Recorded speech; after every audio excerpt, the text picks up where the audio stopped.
26 de fevereiro de 1988, 3h30 da manhã, South Jamaica, Queens. O policial Edward Byrne está sozinho em seu carro de patrulha. 22 anos, 7 meses no trabalho. O pai dele é um policial da NPD.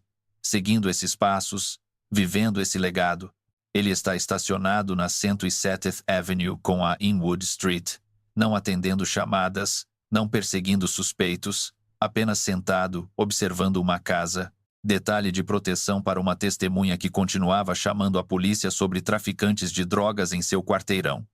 Aquela casa foi incendiada 2 vezes. Então, enviaram um novato para guardá-la sozinho. Um carro para com o motor funcionando. 2 homens saem. 2 ficam dentro como vigias. Um caminha até a janela do passageiro, bate no vidro. Byrne vira a cabeça. 5 tiros, todos fatais. David McClary puxa o gatilho. Todd Scott o distrai na janela. O carro acelera para a escuridão de Queens. 7 meses em sua carreira, a vida de Edward Byrne termina em um carro de patrulha, fazendo o que seu departamento pediu que ele fizesse. O assassinato custou $8.000. A ordem veio de um homem sentado em uma cela na Rikers Island, um homem que havia sido desrespeitado 10 dias antes. Um homem que disse a um policial para colocar sua cerveja em um saco de papel e perdeu a cabeça por causa disso. Howard Mason, nome de rua, Pape. É assim que uma cerveja na esquina se torna um assassinato de policial. É assim que o desrespeito se transforma em uma sentença de vida. É assim que um dos homens mais temidos da cidade de Nova York se destruiu por causa de 10 segundos de orgulho ferido. O presidente Reagan ligou para a família. O vice-presidente Bush carregou o distintivo de Byrne durante sua campanha. O assassinato chocou a nação e mudou a guerra contra as drogas para sempre. Mas tudo começou com um garoto do Alabama que queria ser jamaicano. Um assassino que media 1,73 m, mas tinha o coração de um pitbull. Um soldado que nunca quebrou, nunca delatou, nunca se curvou. Esta é a história de Papi Mason. Howard Mason, nascido em 8 de setembro de 1959, raízes no Alabama. Mas Queens é onde a lenda é construída. 13 anos quando se junta aos Jolly Stompers. Um garoto procurando família em uma cidade que não dá esmolas. E em algum lugar ao longo do caminho, Howard Mason se torna algo mais. Ele adota a cultura jamaicana de tal forma que as pessoas na rua acham que ele é jamaicano. Ele fala em patuás, anda como um jamaicano, vive a vida. Não é fantasia, é transformação. Começam a chamá-lo de Papi, 1,73 m, não grande, não imponente no papel. Mas há algo em Papi Mason que faz homens 2 vezes seu tamanho recuarem. Coração de pitbull em um corpo comum. Armas, heroína, cocaína, maconha. Toda a operação está exposta. E enquanto os policiais levam Fat Cat para o carro de patrulha, Pape se aproxima por trás. Arma em punho, dedo no gatilho, pronto para atirar no policial, pronto para libertar seu parceiro, pronto para começar uma guerra ali mesmo na rua. Fat Cat vira a cabeça, balança. Não. Papi recua para as sombras, arma ainda em mãos. O policial nunca sabe quão perto ele chegou, mas Pape não esquece. Após a prisão, ele visita a namorada de Fat Cat. Chega perto, deixa claro. Não sei o que você sabe, Papi diz a ela, mas Cat diz, é melhor você esquecer. Essa é a mensagem. Esse é o código. Lealdade acima de tudo. Violência quando necessário. Medo é moeda. Os gatos gordos estão presos, mas Papi ainda está na rua, ainda se movendo, ainda construindo a lenda. Os bibos agora são dele. A reputação cresce. Em uma das eras mais violentas que Nova York já viu, Papi Mason se destaca, não porque é o maior, mas porque é o mais temido. E o medo em Queens durante a epidemia de crack é a única coisa que delatou, nunca se curvou. Esta é a história de Papi Mason. Howard Mason, nascido em 8 de setembro de 1959, com raízes no Alabama. Mas Queens é onde a lenda é construída. 13 anos quando se junta aos Jolly Stompers. Um garoto procurando família em uma cidade que não dá esmolas. E em algum lugar ao longo do caminho, Howard Mason se torna algo mais. Ele adota a cultura jamaicana de tal forma que as pessoas na rua acham que ele é jamaicano. Ele fala em patuás, Anda como um jamaicano, vive a vida. Não é fantasia, é transformação. Começam a chamá-lo de Papi. 1,73 m. Não grande, não imponente no papel. Mas há algo em Papi Mason que faz homens 2 vezes seu tamanho recuarem. Coração de pitbull em um corpo comum. O tipo de cara que pessoas loucas têm medo. Essa é a reputação. Essa é a realidade. No meio da década de 80, o crack atinge Queens como um furacão. E Papi se junta ao homem que vai mudar tudo, Lorenzo Nichols. Nome de rua, Fat Cat. Fat Cat está comandando uma operação que fatura 20 milhões por ano. O Big Mac's Deli na 150th Street é a sede. O quarteirão é o reino. E Papi se torna o executor, o soldado, aquele com quem você não quer ter problemas. Em 1984 e 85, Papi forma sua própria equipe, os Bibos, com base nos projetos 40 em South Jamaica. Eles estão faturando 200 mil por mês movendo cocaína e crack. Não são números do Supreme Team, mas a violência. É aí que os Bibos fazem seu nome. Use para os adolescentes implacáveis vestindo jaquetas de couro com bibos bordados nas costas, falando patuá jamaicano para despistar a vigilância, criando seu próprio mundo dentro de Queens. 29 de julho de 1985, Jamaica. Eles estão movimentando 200 mil por mês com cocaína e crack. Não são números do Supreme Team, mas a violência. É aí que os Bibos fazem seu nome. Use para os adolescentes, impiedosos, vestindo jaquetas de couro com bibos bordado nas costas, falando patuá jamaicano para despistar a vigilância, criando seu próprio mundo dentro de Queens. 29 de julho de 1985, o dia em que tudo muda.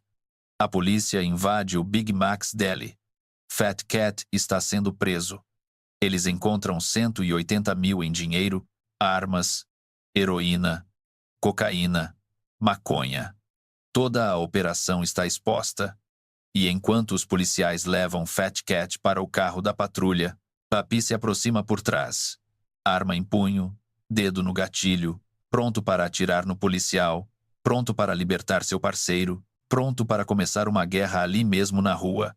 Fat Cat vira a cabeça, balança, não. Papi recua para as sombras, arma ainda em mãos. O policial nunca sabe quão perto esteve, mas Papi não esquece. Após a prisão, ele visita a namorada de Fat Cat. Chega perto. Deixa claro. Eu não sei o que você sabe, Papi diz a ela. Mas Cat diz, é melhor você esquecer isso. Essa é a mensagem. Esse é o código. Lealdade acima de tudo. Violência quando necessário. O medo é a moeda. Os grandes gatos estão presos, mas Papi ainda está na rua, ainda se movendo, ainda construindo a lenda. Os Bibos são dele agora. A reputação cresce. Em uma das eras mais violentas que Nova York já viu, Papi Mason se destaca, não porque é o maior, mas porque é o mais temido. E o medo no Queens durante a epidemia de crack é a única coisa que importa.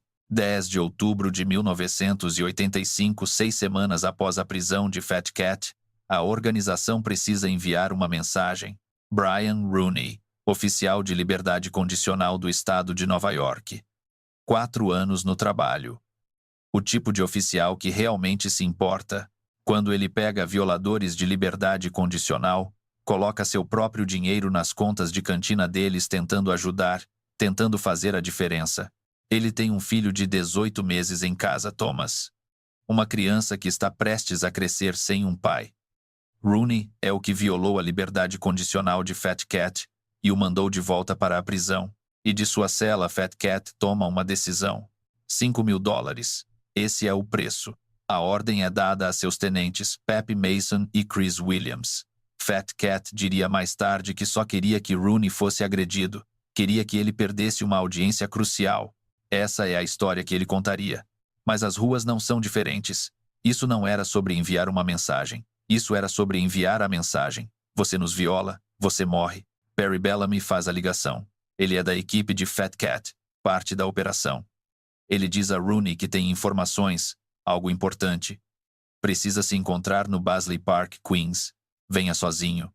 Rooney responde porque é isso que bons oficiais de liberdade condicional fazem. Eles seguem pistas, eles aparecem, eles tentam ajudar. Ele chega em seu veículo, não vê o que está vindo. Outro carro se aproxima. Pape Mason e Chris Williams estão dentro. Eles se aproximam do carro de Rooney, sem hesitação, sem conversa. Pape saca sua arma, dispara repetidamente. Rooney é morto atrás do volante. A execução é rápida, profissional, fria. Em casa, Thomas Rooney tem 18 meses, muito jovem para lembrar do rosto do pai. Muito jovem para entender por que papai não está voltando para casa. Ele crescerá com fotografias e histórias de pessoas que conheceram Brian, mas ele nunca conhecerá o homem que colocou seu próprio dinheiro nas cantinas de estranhos. O homem que acreditava em segundas chances. A mensagem pesa em todo o Queens. Cada policial, cada oficial de liberdade condicional, cada promotor que cruzou a organização de Fat Cat. E isso é o que acontece. Eles vão te encontrar. Eles vão te matar. Aquela foi rápida. A polícia quer que Papi colabore. Eles querem que ele entregue Fat Cat. Eles querem que ele quebre o código.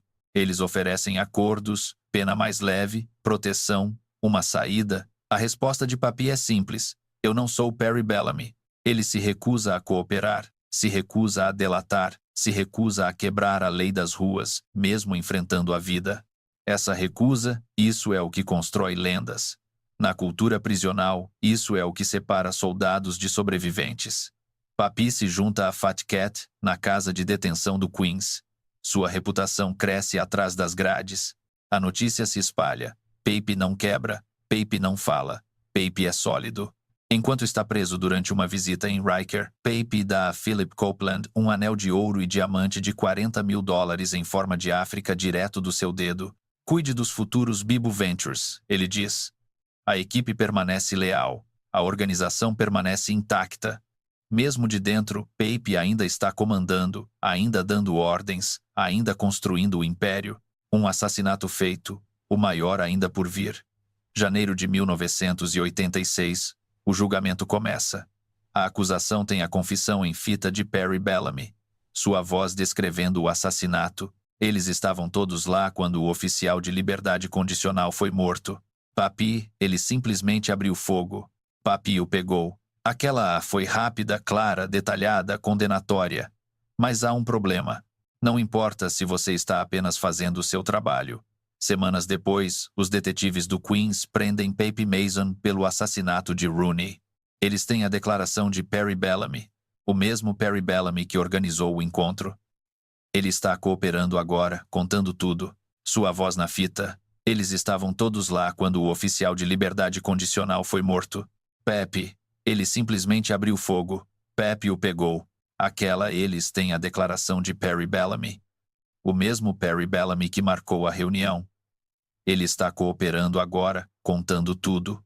Sua voz em gravação. Todos estavam lá quando o P.O. foi morto. Pape, ele simplesmente abriu fogo. Pape pegou ele. Isso foi rápido. A polícia quer que Pape se vire. Eles querem que ele entregue o Fat Cat.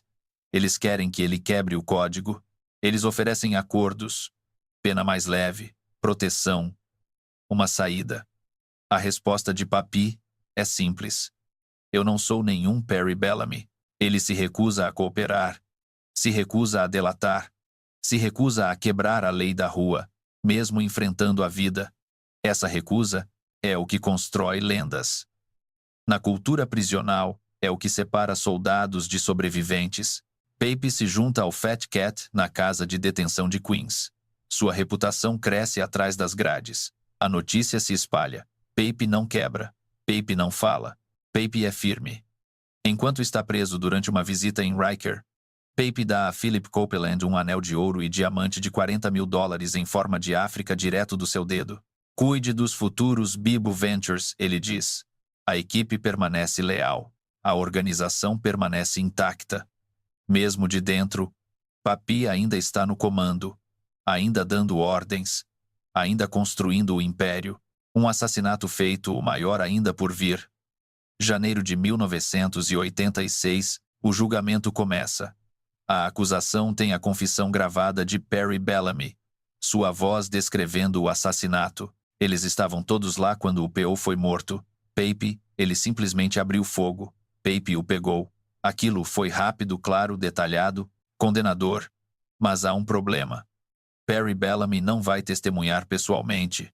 Não vai subir ao banco das testemunhas. Não vai encarar Pepe no tribunal. Apenas a fita, apenas a voz. Nenhuma testemunha ao vivo apontando dedos do banco.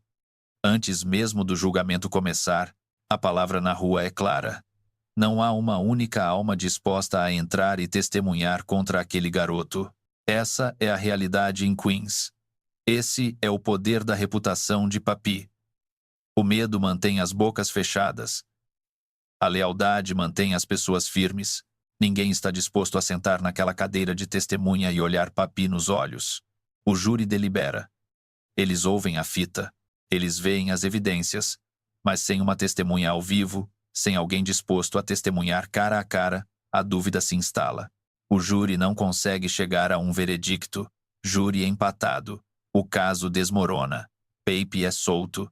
Fevereiro de 1988, 2 anos após o julgamento, Pape paga fiança, sai do tribunal. Um homem livre que venceu uma acusação de assassinato. E enquanto está saindo, ele faz algo que se torna lendário. Algo que mostra exatamente quem Papi Mason é.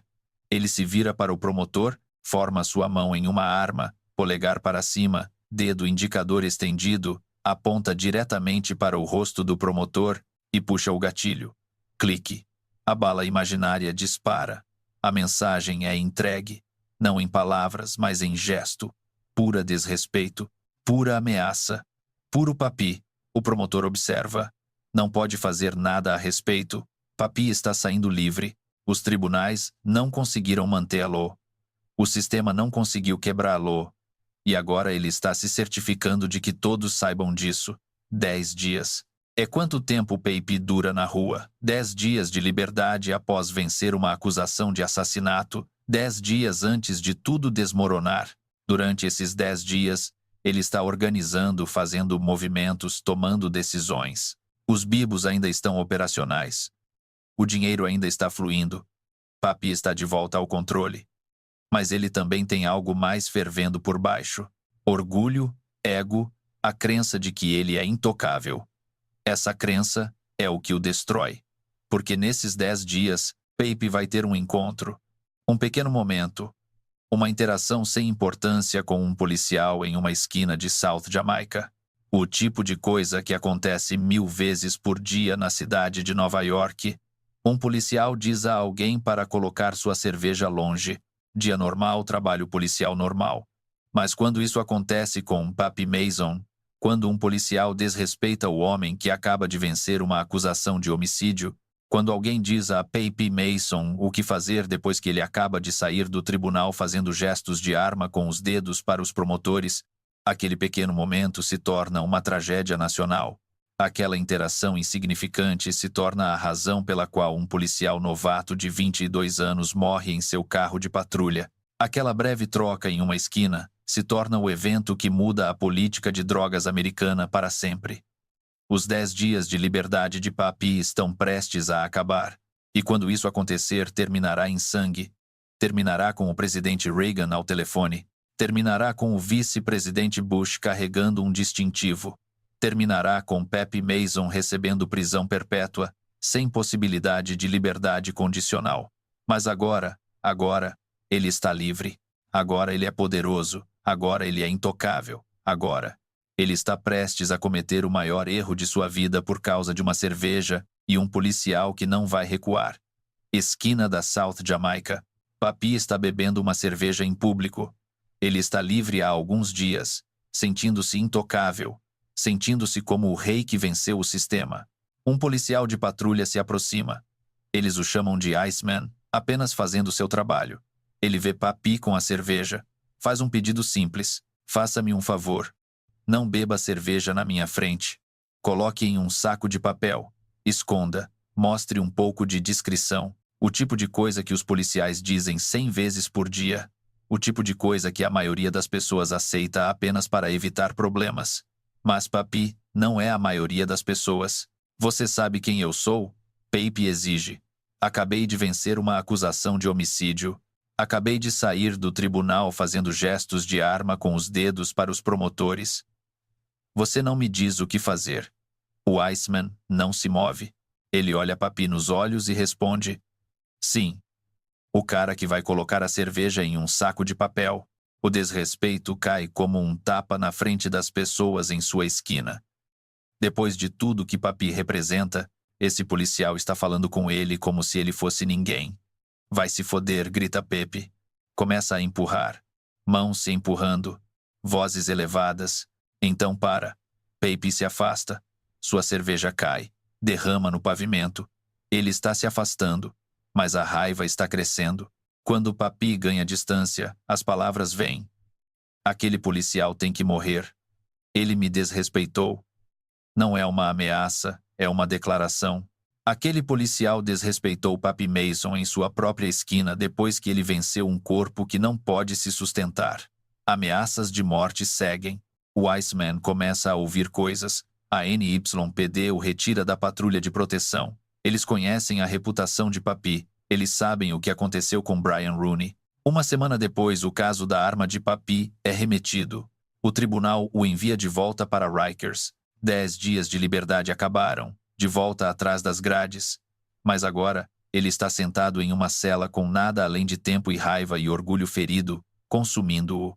De Rikers, Pape faz ligações, entra em contato com Philip Copeland, nome de rua Marshall, um de seus mais confiáveis soldados. As conversas acontecem, o plano se forma, a ordem é dada, perdemos um, eles perdem um.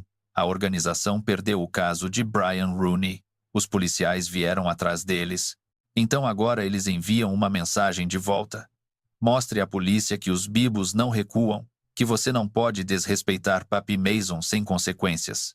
Mas o Iceman está protegido fora das ruas, inacessível. Então, a ordem evolui. O alvo muda. Não se trata mais de matar aquele policial específico. Trata-se de matar qualquer policial. Qualquer policial serve. A mensagem não precisa ser pessoal. Precisa ser barulhento. $8.000. Esse é o contrato. Encontre um policial. Mate um policial. Envie uma mensagem. Torne isso público. Faça isso brutal. Deixe claro que os bibos controlam Queens, não a NYPD. Marshall recebe a ordem. Ele começa a recrutar. Precisa de atiradores, precisa de vigias, precisa de soldados dispostos a matar um policial por 8.000 divididos entre eles. Em 1988, Queens está no meio da epidemia de crack. Encontrar jovens assassinos dispostos a fazer isso não é difícil. 4 homens se inscrevem. David McClary, Todd Scott, Scott Cobb e o próprio Marshall. Eles começam a observar os padrões de patrulha, caçando o alvo perfeito. Um policial isolado, sozinho, vulnerável, alguém que possam atacar rápido e escapar limpos. Eles encontram o oficial Edward Burns, 22 anos, sentado em seu carro, protegendo um testemunha, sozinho em uma esquina, um alvo perfeito. A ordem veio de um orgulho ferido. A execução está prestes a chocar uma nação. 26 de fevereiro de 1988, 3:30 da manhã. Edward Burns está sentado em seu carro de patrulha há horas.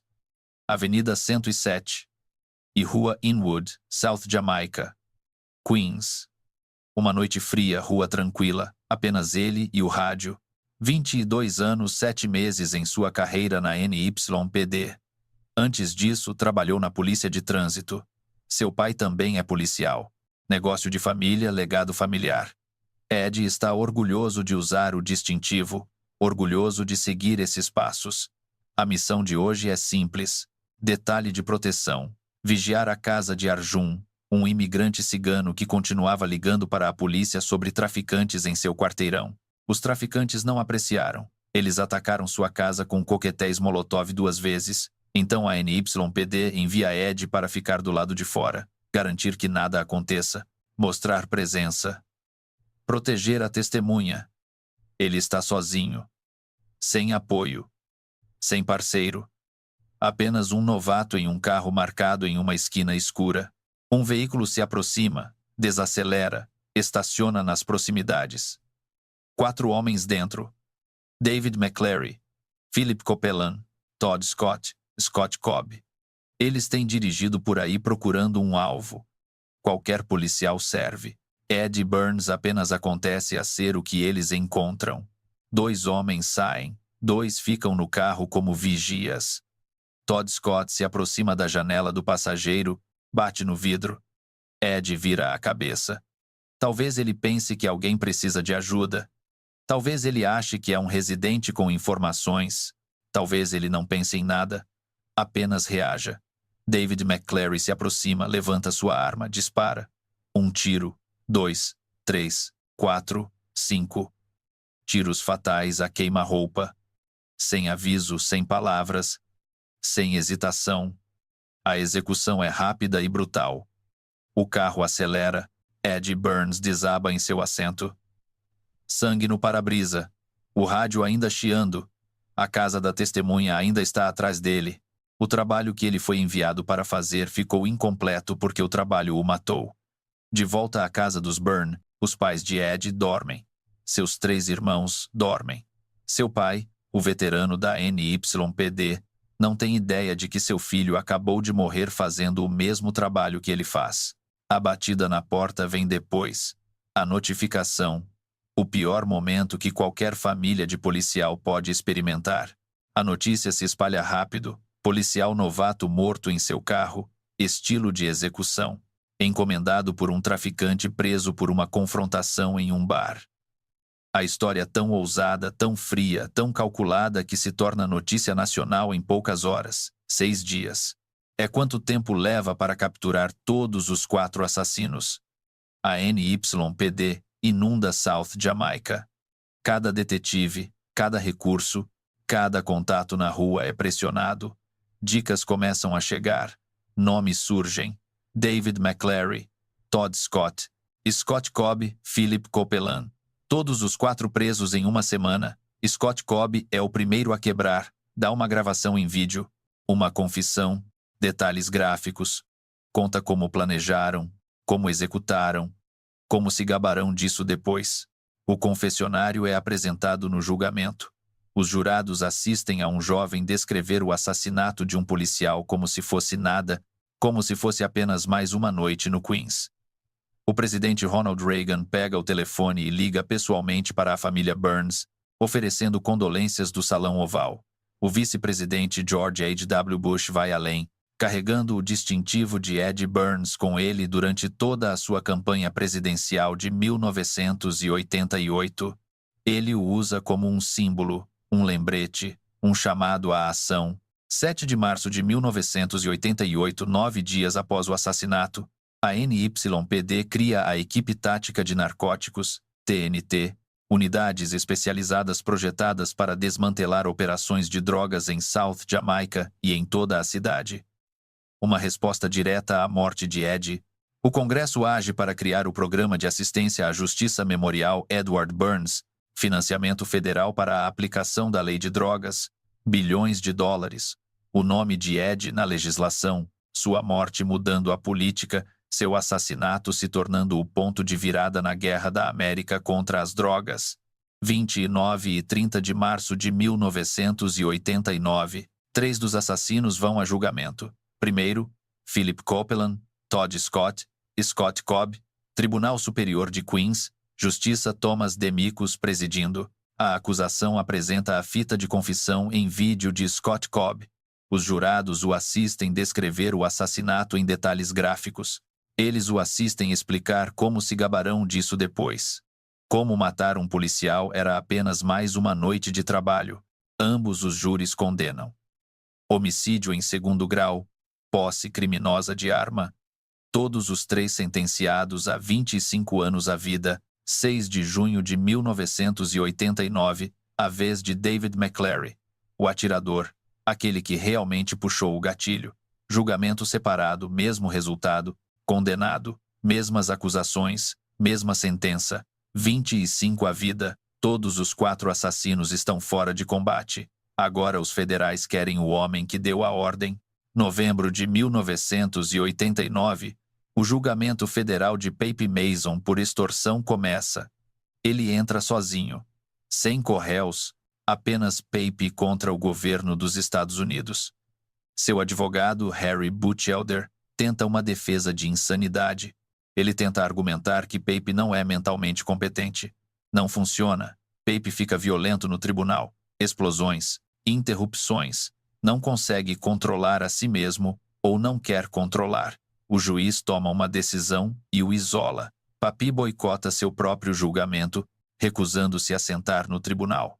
Em vez disso, ele acompanha os procedimentos através de um sistema de alto-falante em sua cela, ouvindo testemunhas descreverem seus crimes, ouvindo o caso sendo construído contra ele.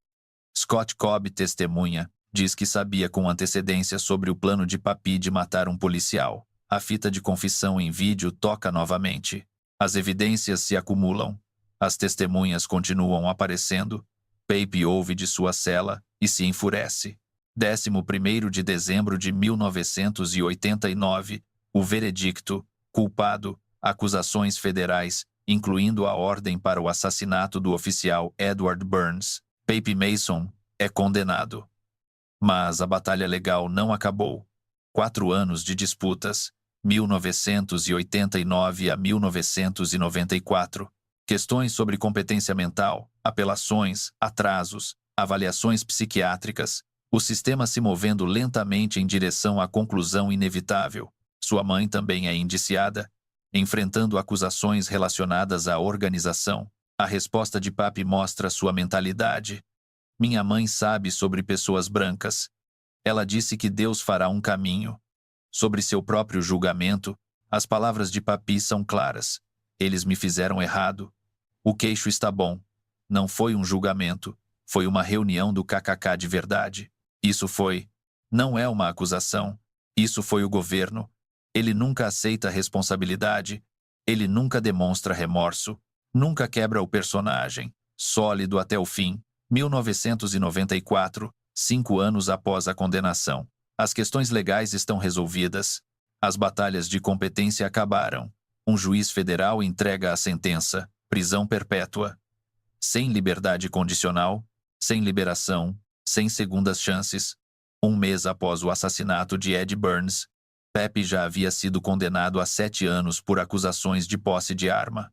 O caso Daringer. Essa sentença não significa nada agora. A vida é vida. Os 4 atiradores ainda estão presos. Todd Scott teve a liberdade condicional negada em 2024. David McClary, negada em 2025. Eles estão na prisão há 36 anos. Provavelmente morrerão lá. Pape está preso há ainda mais tempo. Todos que tocaram no assassinato de Burns ainda estão pagando, ainda servindo, ainda afastados do mundo que tentaram aterrorizar. Pape Mason está em uma prisão federal. Localização classificada, se movendo pelo sistema como um fantasma. Eles não o mantêm em um só lugar por muito tempo. Muito perigoso, muito conhecido, muito conectado. Informantes aparecem do sistema. Pape está lutando contra equipes de extração de celas. Descrito como forte como um boi e ainda pronto para ir à guerra mesmo após décadas dentro. Ele nunca quebrou, nunca testemunhou e nunca cooperou. Esse código que ele viveu nas ruas, ele carrega para o sistema prisional, sólido até o fim. Mas enquanto Pape permanece em silêncio, as ruas continuam falando, especificamente sobre seu parceiro, Lorenzo Fat Cat Nichols. Em 1992, Fat Cat se declara culpado pelo assassinato de Brian Rooney e outras acusações. Ele recebe 40 anos em uma prisão federal. Poderia ter sido prisão perpétua. A sentença é mais leve porque ele concordou em cooperar com as autoridades. Então Fat Cat desaparece. Ele entra no programa de proteção a testemunhas.